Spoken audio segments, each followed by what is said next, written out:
Selamat datang di Gelora News, berita sepekan Partai Gelora Indonesia bersama saya Bilkis Mutia.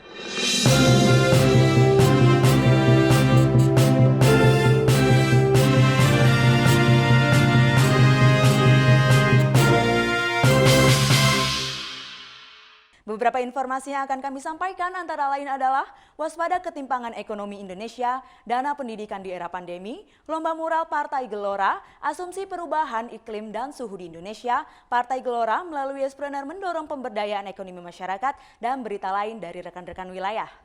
Berita pertama, Ketua Umum Partai Gelombang Rakyat Indonesia, Anies Mata, mengingatkan pemerintah agar lebih serius mewaspadai masalah ketimpangan ekonomi karena bisa dimanfaatkan oleh global player atau kekuatan asing untuk membuat kekacauan di dalam negeri.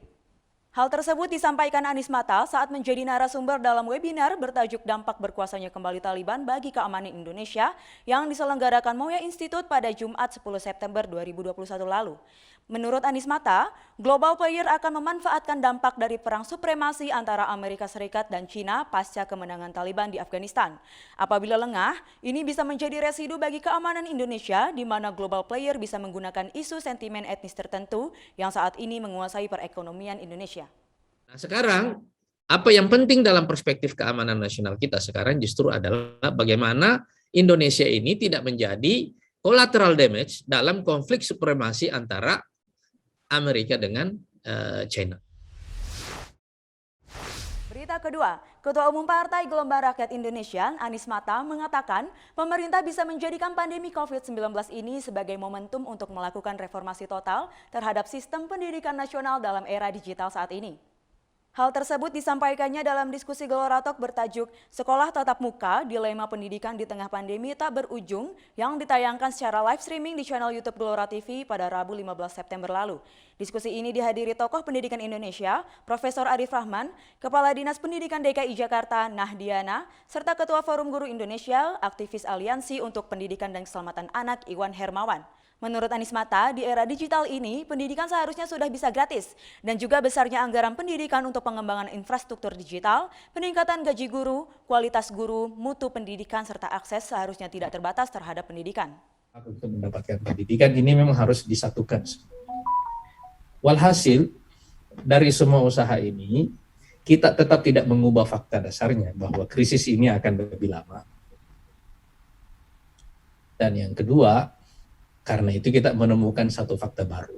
Kalau dulu pendidikan jarak jauh itu atau yang online itu pengecualian, yang utama adalah tatap muka, sekarang yang terbalik. Dalam rangka memperingati HUT kedua Partai Gelora yang jatuh pada 28 Oktober nanti, yang bertepatan dengan peringatan Hari Sumpah Pemuda, Partai Gelora akan menggelar lomba mural secara nasional. Rencana mengadakan lomba mural ini sudah disampaikan Anies Mata dalam diskusi Gelora Talk bertajuk Mural yang Viral Dihapus di Dinding Menjalar ke Medsos yang tayang di Gelora TV pada Rabu 8 September 2021 lalu. Menurut Anies Mata, lomba ini sebagai cara kita mengapresiasi para seniman jalanan. Partai Gelora menganggap ini bukan hanya sebagai medium protes saja, namun juga sesuatu yang bisa dikembangkan menjadi ekonomi kreatif. Saya kira dalam semangat mengakomodasi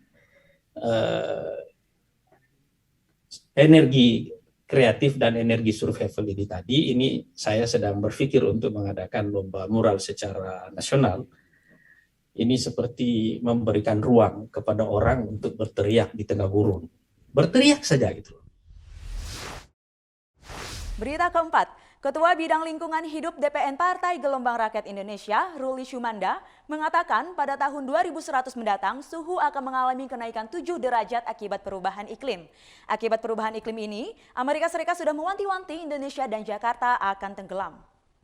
Hal ini disampaikan Ruli saat menjadi narasumber dalam acara Rumpi yang mengangkat tema Ancaman Kerusakan Lingkungan di Mana Peran Perempuan pada Jumat 10 September 2021 lalu. Ruli menegaskan, untuk mengatasi laju perubahan iklim yang cepat ini, perempuan bisa menjadi role model dalam menggunakan produk-produk ramah lingkungan, tidak menggunakan produk dari bahan fosil dan bahan yang menyebabkan deforestasi hutan, serta mendorong perempuan sebagai pengambil kebijakan yang berkaitan dengan lingkungan. Berikutnya, Partai Gelombang Rakyat Indonesia melalui Yespreneur akan terus mendorong pemberdayaan ekonomi masyarakat, sehingga Indonesia bisa menjadi bangsa yang kuat secara perekonomian. Hal itu disampaikan Ketua Bidang UMKM dan Ekonomi Keluarga DPN Partai Gelora Indonesia, Sri Wulandari saat memberikan pengantar diskusi Cuan Yu yang mengangkat tema memulai bisnis Sabtu 11 September lalu.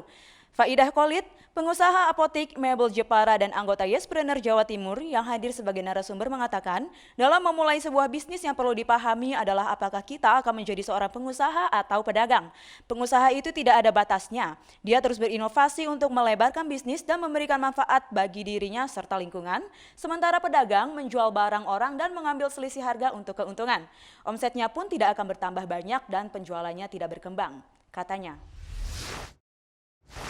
Kita beralih ke berita dari rekan-rekan wilayah. Acara orientasi kepartaian atau Oke Gelora diadakan di Kabupaten Jember, Jawa Timur secara virtual pada Minggu 12 September 2021 lalu.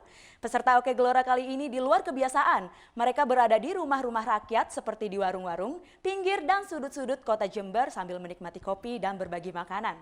Ketua Bidang Rekrutmen anggota DPN Partai Gelora Indonesia mengatakan, orientasi kepartaian ini juga diikuti semua DPC di Kabupaten Jember. Selain di rumah-rumah rakyat, mereka mengikuti acara Oke Gelora dari kantor DPD dan DPC, kata Endi Kurniawan. Ketua DPD Jember, Tulus Mardiono mengatakan, orientasi kepartaian diikuti oleh 209 anggota baru secara daring. Menurut Tulus, kegiatan ini juga digunakan untuk konsolidasi fungsionaris DPD dan DPC se-Jember. Dan saat ini, kepengurusan di DPD dan DPC se-Jember sangat solid. Kepengurusan di tingkat PAC menuju 100%. Berita berikutnya, tingginya penggunaan internet dalam kehidupan sehari-hari, terutama dalam pemanfaatan sosial media seperti untuk kepentingan politik, menempatkan Indonesia menjadi pengguna Facebook tertinggi di dunia. Hal ini mendorong Akademi Manusia Indonesia Kota Bekasi menggelar pelatihan tentang sosial media bagi para kader dan pengurus pada Sabtu 11 September lalu. Ketua DPD Kota Bekasi Arianto Hendrata mengatakan, pelatihan ini untuk memperkuat basis sosial media yang merupakan salah satu saluran dari proses politik. Direktur AMI Kota Bekasi menambahkan, sosial media harus mampu menyampaikan visi misi dan pandangan, serta mengkonter opini negatif tentang Partai Gelora. Kegiatan yang dihadiri Humas DPD Kota Bekasi dan DPC-nya ini diisi oleh pemateri utama Adi Siregar, seorang penggiat sosial dan founder infobekasi.co. Ia mengatakan rata-rata orang Indonesia menggunakan internet 9 jam per hari dengan pengguna aktif sebanyak 170 juta orang atau 61,8% dari jumlah penduduk Indonesia. Berita ke-8, DPD Partai Gelora Kabupaten Pandeglang menggelar roadshow pada Sabtu 11 September 2021 lalu. Dengan pengurus DPC Sedapil 1 bertempat di kantor DPD di kawasan Bumi Cipacung Indah. Ketua DPD Partai Gelora Pandeglang, Encep Mahfuz mengatakan, roadshow ini akan berlangsung hingga 28 Oktober 2021, bertepatan dengan HUT kedua Partai Gelora Indonesia. DPD Partai Gelora Pandeglang mencanangkan September ini sebagai bulan konsolidasi dengan mengunjungi 6 dapil yang ada di 35 DPC se-Pandeglang. Menurut Wakil Ketua DPD Duriat, dengan konsolidasi ini, maka Partai Gelora menargetkan lolos verifikasi KPUD dan memenangi pemilu di Pandeglang. Hal ini juga menjadi kesiapan bagi struktur PAC untuk melakukan rekrutmen bakal calon anggota legislatif di 6 dapil tersebut. Berita terakhir, DPD Partai Gelora Kabupaten Karimun, Provinsi Kepulauan Riau menggelar rapat konsolidasi pengurus dengan seluruh DPC.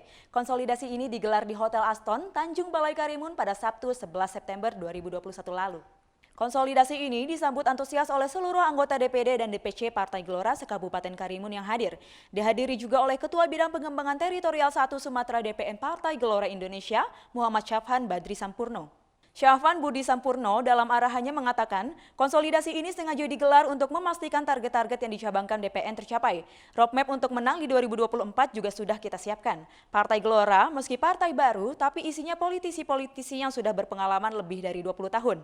Ini ibarat casing baru tetapi dengan mesin yang sudah teruji, kata Syafhan Budi Sampurno. Sekian Gelora News pekan ini, saya Bilkis Mutiah pamit undur diri. Saksikan Gelora News setiap Sabtu pukul 7 pagi hanya di Gelora TV. Selamat berakhir pekan.